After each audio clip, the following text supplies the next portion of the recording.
zat berbahaya. Sebelum mempersiapkan air, penting untuk menghitung volume air yang dibutuhkan untuk kebutuhan bahan bioflok.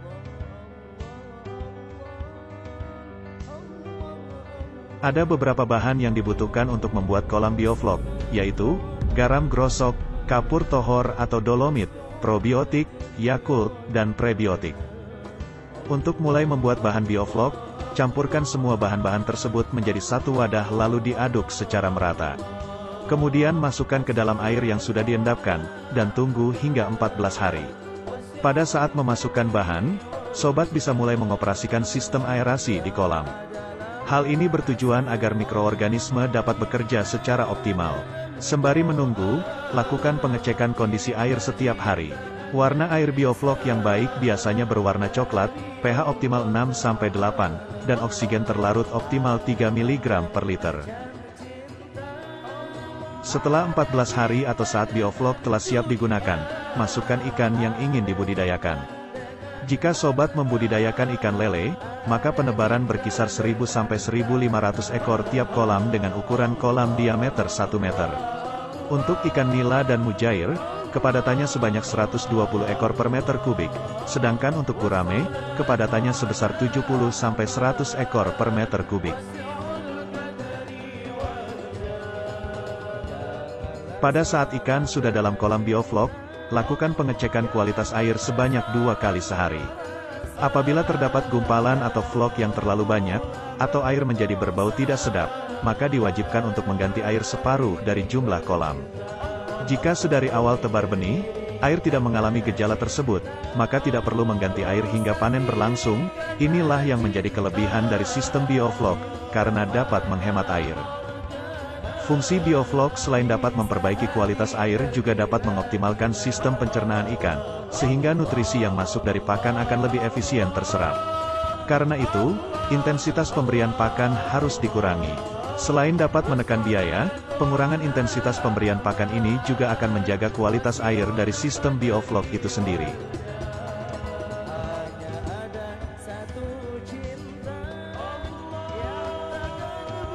Penerapan sistem bioflok melalui rekayasa lingkungan dengan mengandalkan suplai oksigen dan pemanfaatan mikroorganisme mampu menjadikan hasil panen melonjak hingga 3 kali lipat dibanding sebelumnya. Sebagai contoh, jika kita perbandingkan dengan budidaya sistem konvensional yang menerapkan metode padat tebar 100 ekor per meter kubik, di mana memerlukan waktu 80 hingga 110 hari untuk panen. Maka untuk sistem bioflok dengan padat tebar 500-1000 ekor per meter kubik hanya memerlukan waktu panen 75 hingga 90 hari saja. Di samping itu, inovasi teknologi budidaya ikan ini juga membuat penggunaan pakan lebih efisien.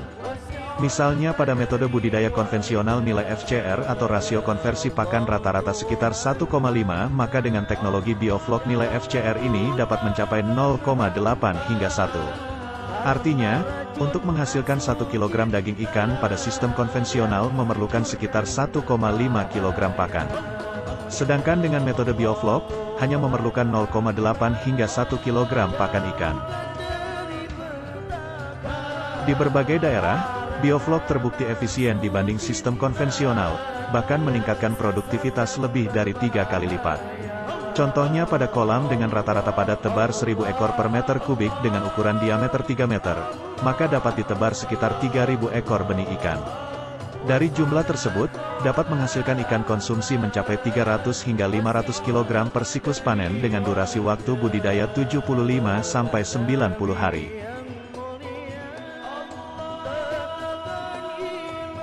Sistem bioflok menekankan pada usaha menumbuhkan mikroorganisme yang berguna bagi ikan. Dengan adanya mikroorganisme yang tumbuh di kolam, maka terciptalah sumber pangan alami dengan protein tinggi yang sangat bermanfaat bagi ikan. Tentu saja hal ini akan mengurangi penggunaan pakan yang harus diberikan oleh peternak. Semakin kecil jumlah pakan yang harus diberikan, maka nilai FCR atau perbandingan berat pakan dengan berat total ikan akan lebih kecil. Ketika berbudidaya ikan dengan sistem ini, sobat tidak perlu sering-sering menguras kolam. Karena organisme yang terbentuk di dasar kolam inilah yang sangat dibutuhkan ikan. Di mana semakin banyak organisme baik, akan semakin baik pula hasil panen. Karena tidak perlu lebih sering menguras air kolam, tentu saja budidaya dengan metode ini lebih irit air. Sehingga tidak menimbulkan terlalu banyak limbah air. Dibandingkan kolam konvensional, kolam bioflok mampu menampung jumlah 10 kali lipat jumlah ikan. Untuk ikan lele, biasanya peternak mengatur kepadatan bibit ikan sekitar 100 ekor per meter kubik. Jumlah ini 10 kali lipat lebih banyak dibandingkan penggunaan teknologi konvensional yang hanya bisa menampung 10 ekor ikan per meter kubik. Tentu saja hal ini sangat menguntungkan karena selain tidak banyak membutuhkan tempat, teknologi ini bisa meningkatkan pendapatan pembudidaya secara signifikan.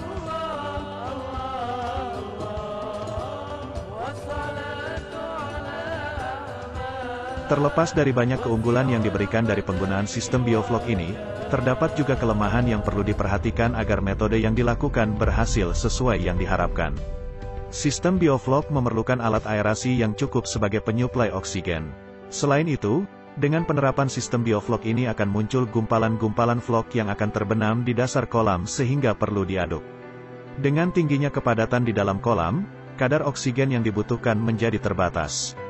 Alat aerasi ini akan mencampurkan oksigen ke dalam kolam untuk kelangsungan hidup ikan dan juga mikroorganisme di dalamnya.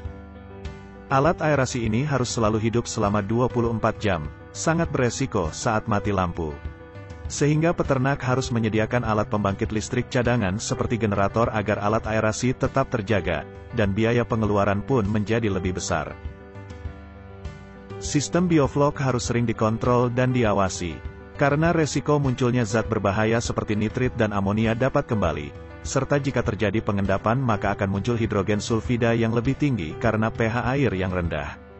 Bila kadar flok terlalu pekat maka akan beresiko menyebabkan kematian bertahap pada ikan karena kurangnya kadar oksigen. Itulah sebabnya jumlah flok harus selalu diukur agar dapat diseimbangkan dengan jumlah pakan. Jika jumlah flok lebih besar, maka pemberian pakan harus dikurangi. Dalam hal operasional, bioflok sangat tidak cocok diterapkan di kolam tanah atau tambak. Karena akan mudah tercampur dengan tanah dan jika mengalami kebocoran maka akan sulit untuk diganti.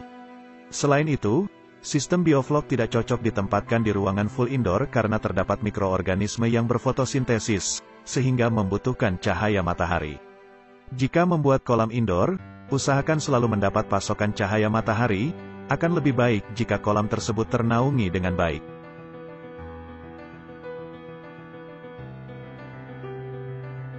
Dengan mengetahui cara kerja, keunggulan dan kelemahan dari sistem bioflok, maka pembudidaya ikan diharapkan lebih memahami berbagai langkah-langkah pembudidayaan ikan dengan sistem bioflok.